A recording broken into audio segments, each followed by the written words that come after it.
നമ്മളിന്ന് നെയ്യ് ഉണ്ടാക്കാൻ പോവാണ്.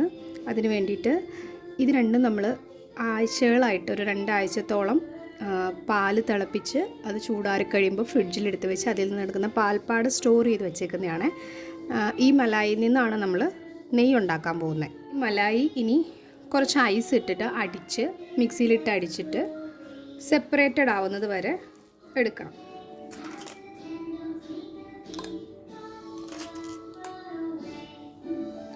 നമുക്കിത് മിക്സിയിൽ അടിച്ചെടുത്തിട്ട് വരാം.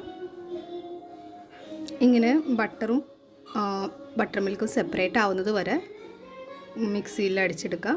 ബാക്കിയുള്ള എല്ലാ മലായും കൂടെ നമുക്ക് ചെയ്തെടുത്തിട്ട് നമ്മളങ്ങനെ എല്ലാ മലായും മിക്സിയിൽ അടിച്ചെടുത്തിട്ട് സെപ്പറേറ്റ് ആക്കി കൊണ്ടുവന്നിട്ടുണ്ട്.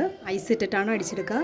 വേണമെങ്കിൽ കുറച്ച് തണുത്ത വെള്ളവും കൂടെ ഒഴിക്കാം. വരുന്ന ഈ ലിക്വിഡ് നമുക്ക് സ്ട്രെയിൻ ചെയ്തെടുത്ത് കഴിഞ്ഞാൽ നമുക്ക് ബട്ടർ മിൽക്ക് കിട്ടും. ഇതാണ് നമ്മുടെ ബട്ടർ. ഇതൊരു 1-2 തവണ തണുത്ത വെള്ളത്തിൽ നന്നായിട്ട് കഴുകി പ്രസ് ചെയ്ത് വെള്ളം കളഞ്ഞെടുക്കണം.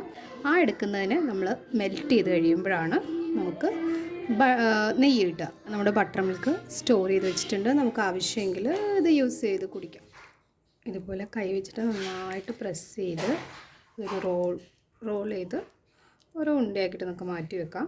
ബട്ടറായി ഈ ബട്ടറിന് നമുക്ക് നന്നായിട്ട് തണുത്ത വെള്ളത്തിൽ 1-2 വട്ടം കഴുകി എടുക്കാം. ഇപ്പോൾ നമുക്ക് ബട്ടർ കിട്ടിയിട്ടുണ്ട്. ഈ ബട്ടർ വേണമെങ്കിൽ നമുക്ക് എന്തെങ്കിലും കണ്ടെയ്നറിൽ ഫ്രിഡ്ജിൽ സൂക്ഷിക്കാം. എനിക്കിപ്പോൾ നെയ്യാണ് വേണ്ടത്, അതുകൊണ്ട് ഞാൻ ഈ ബട്ടറിനെ ഉരുക്കാൻ പോവുകയാണ്. സ്റ്റിക്ക് പാത്രത്തിൽ വെച്ചിട്ട് പതിയെ അത് മെൽറ്റാവുന്ന വരെ ഒന്ന് ഇളക്കി കൊടുക്കാം. ബട്ടർ അത്യാവശ്യം മെൽറ്റായി തുടങ്ങിയിട്ടുണ്ട്.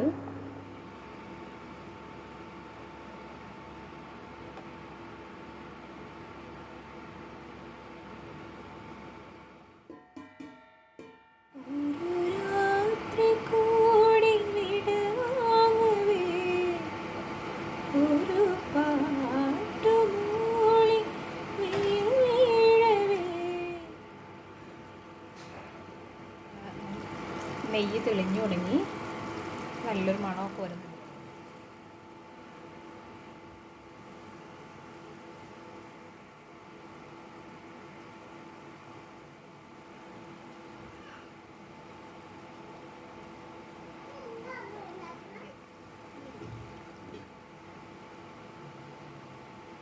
ഫ്ലെയിം ഓഫ് ചെയ്ത് നെയ്യ് കൂൾ ചെയ്യാൻ വെച്ചേക്കുവാണ്.